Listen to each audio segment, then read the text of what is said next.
Hello everyone, welcome to your course outline overview. It is, if you're looking for a physical copy of it, it is on your Blackboard under course information, course outline. I believe that's where it is. Anyways, here we go. We're gonna have a go through this. Again, if you have questions about it at the end, please feel free to email me so that you can get going right away. So here we are. We are in the fall of 2020. I have a new office number. I have an office with a window now. It is S121, but we probably won't ever meet there, unfortunately. But just in case, it is. I have a new office number. We'll talk about office hours and we'll talk about times a little bit later. But just so you know, this is your second literacy language pedagogy course in your program. So basically this course explores the knowledge and skills required to implement programs of study in teaching English language arts in elementary schools.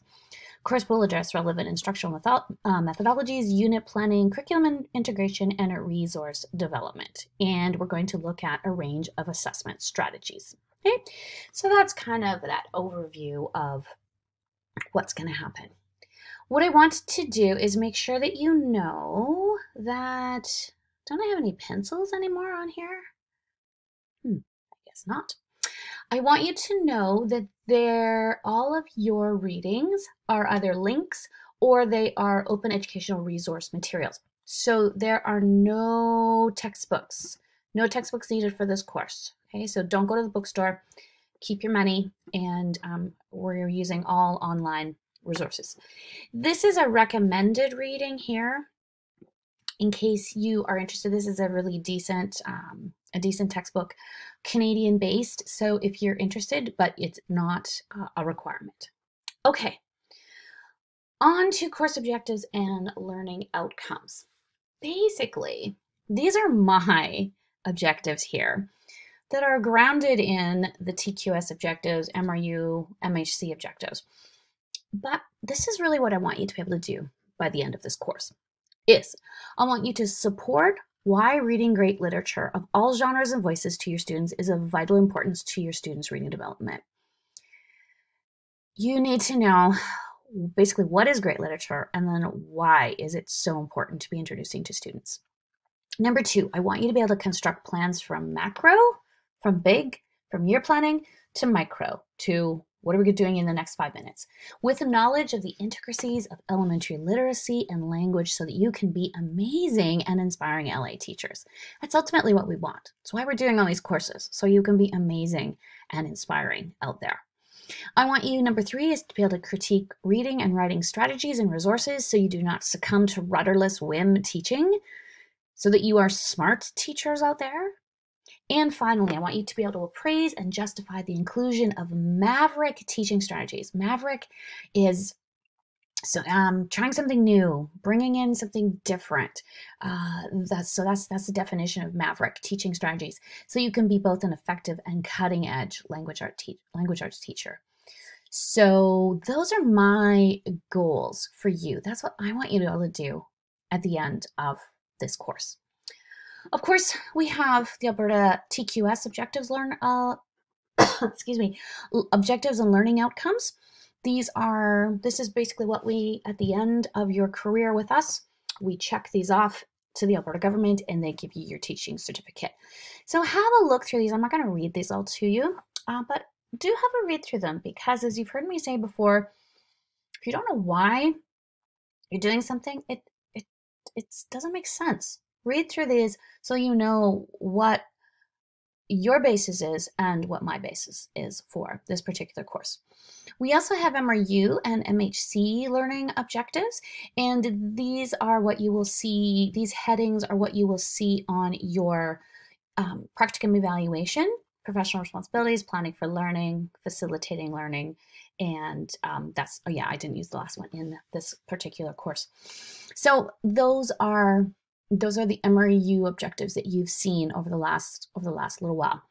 These numbers here are going to be what I used to link particular outcomes to your assignments. So if you're wondering, what those numbers are, that's what they refer back to. Okay, again, I'm going to leave that with you to peruse. Here we are, detailed course content. This course has a lot of moving parts. Just like your teaching career will have a lot of moving parts, you have to figure out how to keep organized. And that's part of just your life as a teacher. So we have lesson 1 happening right now, this week. This is the course and the curriculum introduction right now. Next week, we're going to jump into year unit lesson planning. We're going to then look at modeled, shared, guided, independent reading, writing, foundations of reading, reading strategies, foundations of writing. We have a little break in there for Thanksgiving, inclusivity, assessment, and then we have 2.5 classes on Mavericks, on those kind of, what are some cool things that you guys can be doing in a 21st century classroom. Okay, let's go back up here to what I've done is on the side, anything that is in normal print, normal font, that's something that is due that day. If it is in italics, it means that you're going to be doing that particular activity in our face-to-face time. So on September 16th, we're going to be starting into the book club assignment, and you're going to teach your first lesson. Don't worry, I'll explain this when we see each other on the 9th. Is that the Wednesday? Let me just look. Yes, on the 9th, and I'll explain all that. But this is a condensed course, so we're going to go. So again, these are things that you need to have prepped for the class, but nothing is due. Okay, but here we go. This is due on this day. So hopefully that kind of makes sense. Again, a lot of moving parts, a lot of small parts of bigger assignments due. So just make sure that you're staying ahead of the game in there. Okay. Instructional techniques. So we are going to be meeting a combination of asynchronous and synchronous instruction. Recordings will be made available for the Monday class by 9 a.m. each Monday. So by 9 a.m. you will have some kind of a YouTube link, or you'll have a video, or you'll have some kind of content, excuse me, recording by 9 o'clock each Monday. So we'll meet together through an online format every Monday from 11 to 12. Excluding this Monday, September 7th, because it is the long weekend. So we do not have an asynchronous class on Monday, and Thanksgiving. Excuse me. So those are the two, and I will put that out in an announcement as well. Online attendance is mandatory for this online time, and we'll also meet face-to-face each Wednesday for 1 hour between 9 and 1. And then you just come into one classroom, you stay there, and we will go through. Some of you had questions about whether or not we were going to have 2 instructors running at the same time in classes. No, that was just for the first day, because of COVID, we couldn't just take over another room, because then they'd have to clean. So that's why we ran 2 instructors in one room, but that will not happen again. Okay. So we're going to do lectures, discussions, student presentations, small group work, virtual hands-on experiences in the classroom and in the field. Okay, so just be ready to go. The assigned readings, I love all the assigned readings that I have been finding for you over this last year, last several months, those kind of things. Lots of them are really, really practical, and so do have a go. Some of them are YouTube clips, some of them are web pages, some of them are sites that you will want to refer back to. So do have a go with the reading list every week. Stay on top of it, look through the resources. Those are ones that you're going to use for an assignment, as well as you are going to hopefully use in your career. Okay, what I'm going to do is I'm going to do a separate recording for each assignment so that you can see what each assignment entails, and then you can, instead of me going through in one big long blurb right now, but there are 6 assignments. There are no exams, but there are 6 assignments. So the first assignment is a year plan assignment, and just look at that due date, September 14th. So be ready to go. you're going to create a year plan for language arts. And again, I'll do more explanation in a different video recording. And we're so excited. We do get to go to Medalta again. So you're going to be able to experience a community classroom integrated assignment. You're going to, again, have the experience as a learner of doing one, and then you will create one. Again, look at all these due dates, lots of moving parts. Lesson plan creation, similar to last year in ELA, if you were with me in EDTS 371, is you're going to create and reflect on 3 ELA lesson plans. You're going to actually teach it to one other person in the classroom and then reflect on the specifics that you're required to. You're going to do some writing. This is really kind of just a fun exercise just to get you writing, to build up your confidence as a writer, and just to get pen to paper. There's a book club portion where you will be reading 4 pre-chosen children's books. These are at a grade 4 level.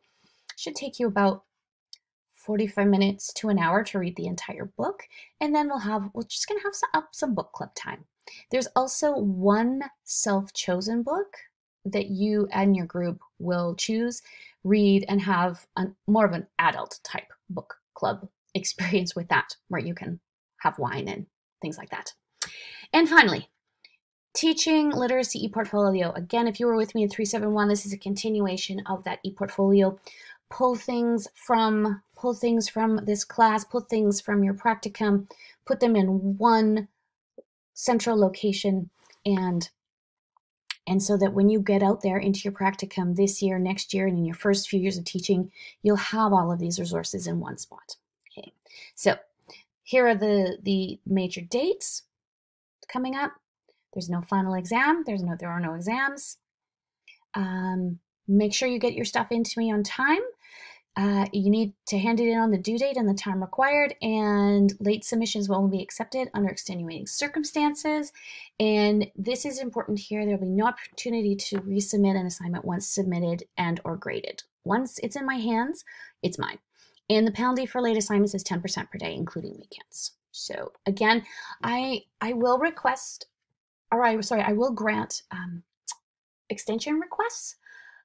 But know that in a condensed term, when you have a lot going on, if you push something, it's just going to run into something else. So just think about that. Plagiarism, cheat, don't do it. Oh, that's my phone. Plagiarism, don't do it. Don't cheat, and we'll all be good. Okay, common grading scheme, same grading scheme as you have had all your career. Again, if you need supports, there's lots of great supports at MHC, so take it for accessibility, and take it if you just need if you need some support in your mental health. Student responsibilities, I'm going to again leave this with you to read on your own. It's a little bit different from last year, but just because of COVID, some COVID restrictions, but have a go. It makes sense. Okay, again, I'm going to do separate videos for the assignments, so if you have overall questions, please email me, and if not, I will see you in recording soon, and I will see you in person on Wednesday with no synchronous class on Monday, September 7th, which is the long weekend. All right, take care, everybody.